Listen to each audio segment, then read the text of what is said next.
ಇದೇ 10 ವರ್ಷದಿಂದ ಗುಜರಾತ್ ಲಯನ್ಸ್ ಹಾಗೂ RCB ಕ್ವಾಲಿಫೈಯರ್ 1 ಮ್ಯಾಚ್ ಇರುತ್ತೆ. ಅದು ಬೆಂಗಳೂರಲ್ಲಿ ನಡೀತಾ ಇರುತ್ತೆ. ಮೊದಲು ಬ್ಯಾಟಿಂಗ್ ಮಾಡಿದಂತಹ ಗುಜರಾತ್ ಲಯನ್ಸ್ ಅವರು 158 ರನ್ಗಳನ್ನ ಹೊಡಿತಾರೆ. ಎಲ್ಲರೂ ಅನ್ಕೊಂಡಿರ್ತಾರೆ 158 ರನ್ನ ಆರಾಮಾಗಿ RCB ಅವ್ರು ಚೇಸ್ ಮಾಡ್ತಾರೆ ಅಂತ ಅನ್ಕೊಂಡಿರ್ತಾರೆ. ಆದ್ರೆ ಅಲ್ಲಾಗಿದ್ದೇ ಬೇರೆ. ಒಳ್ಳೆ ಫಾರ್ಮ್ ಅಲ್ಲಿ ಇದ್ದಂತಹ ವಿರಾಟ್ ಕೊಹ್ಲಿ, ಕ್ರಿಸ್ ಗೇಲ್ ಅವರು ಬೇಗನೆ ಔಟ್ ಆಗ್ತಾರೆ. KL ರಾಹುಲ್, ಶೇನ್ ವಾಟ್ಸನ್ ಕೂಡ ಅವತ್ತು ಚೆನ್ನಾಗಿ ಆಡಲ್ಲ. 29ಕ್ಕೇನೆ 5 ವಿಕೆಟ್ ಕಳ್ಕೊಂಡಿರ್ತಾರೆ.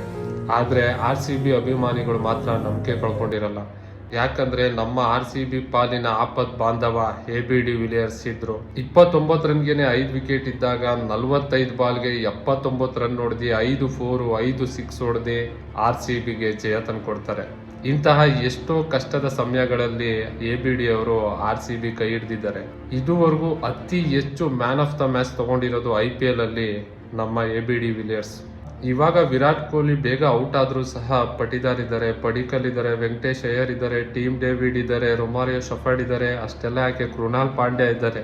ಆದ್ರೆ ಆಗಿನ ಕಾಲದಲ್ಲಿ ಆತರ ಇರಲಿಲ್ಲ. ವಿರಾಟ್ ಕೊಹ್ಲಿ ಔಟ್ ಆದ್ರೆ ಒಬ್ಬನೇ ಒಬ್ಬ ಕಾಪಾಡಬೇಕಾಗಿತ್ತು. ಅದು ಆಪತ್ ಬಾಂಧವ ABD ವಿಲಿಯರ್ಸ್ ಮಾತ್ರ. ABD ವಿಲಿಯರ್ಸ್ ಬೆಲೆ, ಗತ್ತು, ತಾಕತ್ತು ಏನು ಅಂತ ನಮ್ಮಂತ ಹಳೆ RCB ಫ್ಯಾನ್ಸ್ಗಳಿಗೆ ಮಾತ್ರ ಗೊತ್ತು. ABDಗೆ ABDನೇ ಸಾಟಿ.